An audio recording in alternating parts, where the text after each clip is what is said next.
Hello, everyone, and welcome back to another edition of Global Book Network. My name is Lobo Boyce, and on this show, like all the other shows in the Global Book Network series, we sit down with authors who are really changing the game when it comes down to their written works. On today's episode, we're talking about a story that has some roots in the truth, but it goes down a really fascinating journey when it comes to family and self identification. The book is called Reminiscence. Memories are beyond forgetting, no matter how bitter they are.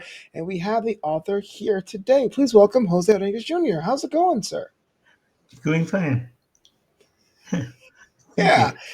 I'm so glad you're here today to talk about your book. And one of the cool things about having the author live to talk about their book is to ask the question, what was the moment for you that made you decide to write a book and about this subject matter? Yeah, I think it's a long story because my wife was working in North Carolina, Raleigh, in the facility. She's a nurse, and while waiting for her, I met somebody, a Filipino nurse, and we talked casually, and then we were dragged to a point that she was telling me about her life, that she said that she was born hmm, not knowing her father, where was her father, and she believed, everybody there in the family believed that her father died during the Vietnam War. Her father Mhm. was there, and until she grew up, she haven't seen her father, and so it came to her to uh, at first she has two dreams: to see her father and to come to America, as a nurse. As years passed by, she learned to forget her father now, but she had still her other dream of becoming a nurse to come to America. And she did that. She was there in working in a facility. Then time came that she knew somebody, a grandson of the president of the facility, and eventually they fell in love with each other. And some in some occasions they go to the nightclub where to listen music. Then by all means, she Mhm. she found out that the person doing the accompaniment of the singer was the one she was looking for. Yeah. So there she at first denied that she was the father, but later on, as the story goes, she he admitted that he was the father he was looking for, and maybe it's better to read a book because Yeah. I detailed it in the book. And I saw I let that nurse see the it. At first it was a short story. Then Mhm. after reading it, she suggested, "How about making it into a book?" I don't have the what is the idea of how to make it a book. So Right. in that case, I inserted some fiction, and the nurse said that, "Please do not tell my real name. I want Yeah. it to be like a fiction." So I invented another name for her, and she told me, after I had done I finished the book. I finished the book. I did not see that nurse anymore, but I remember that she told me that she's going back to the Philippines because I'm sorry, she cannot stand anymore. How was she treated by some Americans? So Oh, wow. no, June, she told me, I cannot live here. I cannot live here forever. I have to go back to the Philippines. So Okay. until now, I haven't met her. Yeah. I haven't met her until now. Well, first She of all, thank she you so much for she sharing your haven't story. she haven't. Huh? What's her? Sorry. I said thank you so much for at least trying to write her story. Yeah, and she. I think she haven't read the book yet. The one that I showed her was a story in form, short story, and she liked it, and she requested me if I can make it into a book. So I did, and by Mhm. the time that I finished the book, I was looking for her. I couldn't see her anymore. Hmm. What were the aspects of her story that compelled you the most? Because I there's a lot to pull from. There's a journey from the Philippines to coming to the United States. Mhm. There's working Mhm. in the American mold of pulling herself by her bootstraps. There's the finding her father. I mean, there's a lot of threads there. Like, what was the ones that really pulled you into the story? The one that I made me write the story. Yeah. She requested it. Hmm. She requested it by when she learned that I can write. But I haven't written any book before that. And but when I was in the Philippines, I used to write feature stories, news stories. And when she learned that, she asked me if I can write a book. I can write her story. So I told her, yes, I think I can. So I made it a short in the short story form. And after reading that, she requested me if I can make it into a book. So there, I Yeah. did it. So you had mentioned that it originally was a short story, and then you were requested to make a longer version. What was some of the Yeah, more challenging parts in fleshing out the story when you had to go back and really make it story or novel length? yeah. And I haven't seen here anymore, so uh, I inserted fiction that made the story historical fiction because I what is considered telling the dates because at first I have to tell the audience of my short story the date when her father went to Vietnam. It was in 1965. It was in 1965. So the Vietnam War was about to end. So there I started, and until I realized that I was making it into a historical fiction. As the story goes, I included history about the Second World War. Yeah, and so I made some. Uh, Oftentimes, I went to the library to make research there. And at first, I didn't know how to end the book. I didn't know how Right. to end the book. I just write and write and write until I find some angle where to end that. And as I put fiction there, I I come to think of she met her father. She met her father. That was about the end of the book. She met her Hmm. father, but her father didn't at first didn't admit that she was the father. She was the man. Uh, Genie. Genie is the name of the uh, character there. She was the man Genie was looking for, and then I don't. I the man, the father, was touched by how the lady, the main character, the genie, was growing up, looking for him, and then she was started. And when he insisted that he's not the father, Genie gave up. So no use of knowing who you are. Hmm. So Genie was about to accept. Then the father said, I'm sorry. Yeah. I No, I feel understand. emotional. Oh, I The understand. father said, "You must know why I did not come home anymore.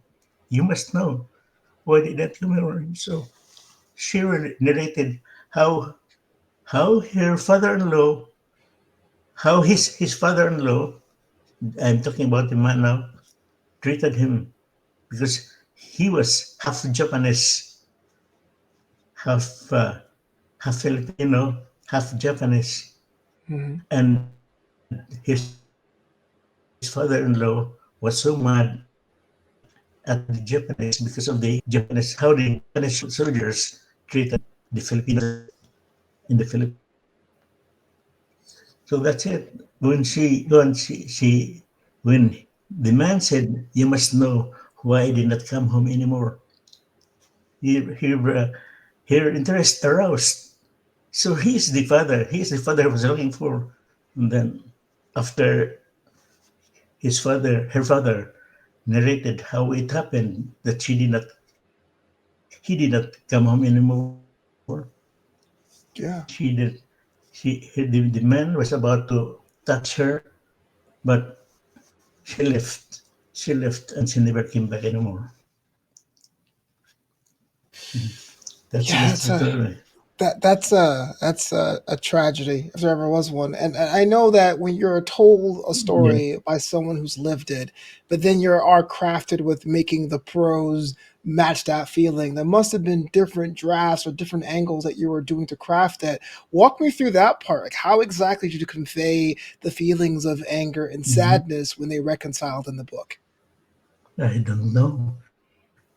I don't know how after writing that ending, I was just happy that I found the end of the story, and then I kept on looking for Jeannie, but I could not find her anymore.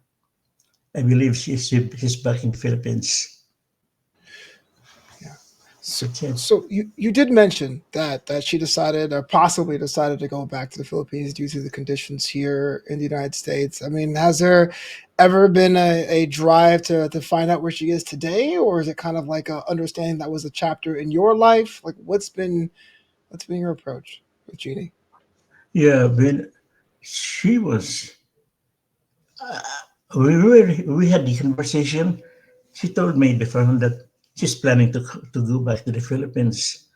She's planning that because she could not stand anymore how she was treated by some Americans, some white Americans. So I presume that she's back in the Philippines when I couldn't see her anymore. There's so many people Yeah, that come that's to the it. United States looking for whether it's gold, literally or figuratively, or a new life or a better life. And having this like Mhm. blast from Yeah, the past must have been pretty emotional for anyone reading that story for you. But as let me ask you as personally, as a creator being in this country, I mean, has that happened to you? Have you seen people come to this country with the American dream and having that change and having that skewed or having that taken away from them? yeah. You mean to say how did I feel that Well, more like when to say, like when she as was? an author, as a creative, you must have come across many people, much like Jeannie, who had ideas Yeah, of I what did. the life was going to be here, and it wasn't the case. I did. I was working with the Department of Revenue in Raleigh before, and after 7 years of working there in some in uh, I forgot the name of the section. I was promoted, and when I was promoted, I was told to go on training.